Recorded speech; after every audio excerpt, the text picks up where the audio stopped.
नमस्कार। एक ऐसे मंदिर के बारे में सोचिए जो ईंटों या पत्थरों को जोड़कर नहीं बल्कि एक पूरे के पूरे पहाड़ को काट कर बनाया गया हो।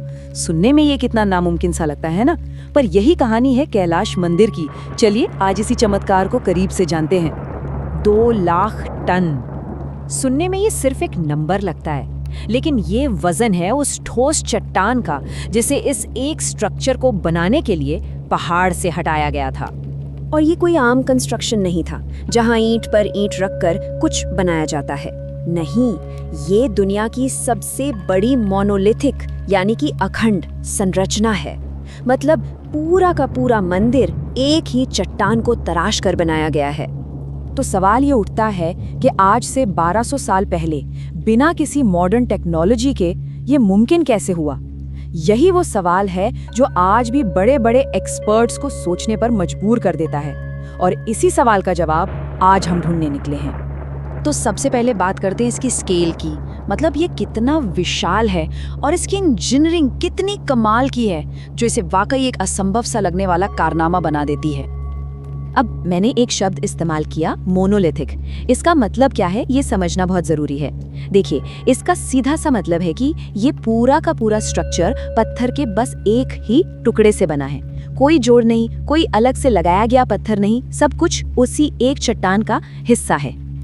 अब इसके साइज का अंदाजा लगाना है ना, तो सोचिए ये करीब करीब एक क्रिकेट स्टेडियम जितना बड़ा है, लगभग 300 फीट लंबा और 175 फीट चौड़ा। और ये बात दिमाग में रखिए, ये सब कुछ बनाया नहीं गया बल्कि एक ही चट्टान को काट कर निकाला गया है। तो जाहिर है मन में ये सवाल आता है कि आखिर कौन थे वो लोग, किसके पास थी इतनी जबरदस्त सोच और इसे हकीकत में बदलने की हिम्मत। चलिए पता लगाते हैं। इस शानदार मंदिर को बनाने का श्रेय जाता है राष्ट्रकूट वंश को। अब ये बात कितनी दिलचस्प है ना कि भारत के सबसे महान स्मारकों में से एक को एक ऐसे राजवंश ने बनवाया जिसका नाम आज शायद बहुत से लोगों ने सुना भी नहीं होगा। ये जो राष्ट्रकूट थे, इनका शासनकाल 6वीं से 10वीं शताब्दी के बीच था, और इसी दौर में यानी 8वीं शताब्दी के आसपास इस मंदिर को बनाने का काम शुरू हुआ था। कई 100 सालों तक तो ये पता ही नहीं था कि इसे बनवाया किसने। ये एक मिस्ट्री थी। लेकिन फिर करीब 100 साल पहले कुछ तांबे की प्लेटें मिली और बस इन प्लेट्स ने पूरी पहेली ही सुलझा दी। इनसे पता चला कि इस चमत्कार के पीछे राष्ट्रकूट वंश के राजा कृष्ण प्रथम का हाथ था। सोचिए, ये शब्द उन्हीं प्राचीन तांबे की प्लेटों पर लिखे हैं। इससे एक बात तो साफ है कि उस जमाने में भी जिन्होंने इसे बनाया था, उनकी नजरों में भी ये किसी चमत्कार से कम नहीं था। ठीक है, तो ये तो पता चल गया कि किसने बनवाया, पर सबसे बड़ा सवाल वो तो अभी भी बाकी है। आखिर उन्होंने इसे बनाया कैसे? और इसका जवाब एक ऐसी कमाल की टेक्निक में छिपा है जो कंस्ट्रक्शन के सारे नियम ही तोड़ देती है। देखिए, नॉर्मली क्या होता है, कोई भी बिल्डिंग नीचे से ऊपर की तरफ बनती है ना, एक एक ईंट या पत्थर जोड़कर। लेकिन कैलाश मंदिर के साथ ठीक इसका उल्टा हुआ। इसे ऊपर से नीचे की तरफ बनाया गया, पहाड़ को तराशते हुए। यानी कारीगरों ने बिल्कुल पहाड़ के टॉप से काम शुरू किया। सबसे पहले छत बनाई, फिर पिलर्स तराशे, और ऐसे ही धीरे धीरे वो नीचे की ओर बढ़ते गए। अब इस मेथड की सबसे जीनियस बात ये थी कि इसमें किसी भी तरह के मचान या स्कैफोल्डिंग की जरूरत ही नहीं पड़ी। पर हाँ, इसके लिए एक कमाल की प्लानिंग और दूर की सोच की जरूरत थी। और यहीं पर एक और बड़ा सवाल खड़ा हो जाता है, वो जो 2 लाख टन चट्टान निकाली गई, उसका मलबा कहाँ गया? आप सोचिए, इतने बड़े पैमाने पर खुदाई हुई, पर आज उस जगह के आसपास उस मलबे का कोई नामो निशान तक नहीं मिलता। ये एक और बड़ी मिस्ट्री है। तो ये सिर्फ एक इंजीनियरिंग का कमाल नहीं है, कैलाश मंदिर कला और आस्था का भी एक संगम है। चलिए अब जरा इसकी दीवारों पर उकेरी कहानियों पर एक नजर डालते हैं।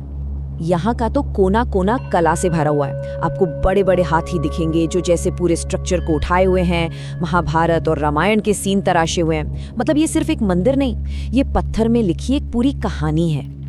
और ये मंदिर मुख्य रूप से भगवान शिव को समर्पित है। ये सिर्फ एक इमारत नहीं बल्कि आस्था का एक बहुत बड़ा केंद्र है। कहते हैं कि राजा कृष्ण प्रथम भगवान शिव के बहुत बड़े भक्त थे, और ये मंदिर उनकी उसी श्रद्धा का एक प्रतीक है। और जरा सोचिए, इस एक काम को पूरा होने में 100 साल से भी ज्यादा का वक्त लगा। इसका मतलब ये हुआ कि इसे कारीगरों की एक नहीं बल्कि कई पीढ़ियों ने मिलकर बनाया होगा।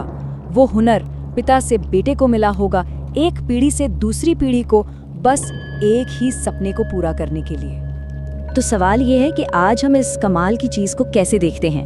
क्या ये पूरी तरह से इंसानी हुनर का नतीजा है या इसके पीछे कुछ और है? देखिए, जब कोई चीज इतनी ज्यादा हैरान करने वाली होती है तो अजीब अजीब थ्योरीज भी सामने आती हैं। कुछ लोग तो ये भी मानते हैं कि इसे बनाना इंसानों के बस का था ही नहीं। हो सकता है इसे किसी एलियन टेक्नोलॉजी से बनाया गया हो। लेकिन एक्सपर्ट्स का मानना है कि ऐसा सोचना उन हजारों कारीगरों और कलाकारों की बेइज्जती करने जैसा है। ये उनकी मेहनत, उनकी कला और उनकी जबरदस्त काबिलियत को कम आंकना है।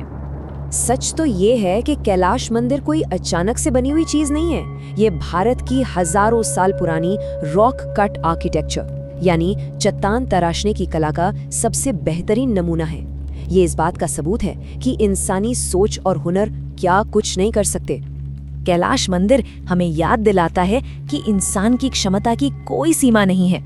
और ये एक सवाल भी छोड़ जाता है कि प्राचीन दुनिया की ज्ञान और कला के ऐसे और कितने कमाल के नमूने होंगे जो वक्त के साथ कहीं खो गए हैं और जिनके बारे में हम शायद कभी जान भी नहीं पाएंगे।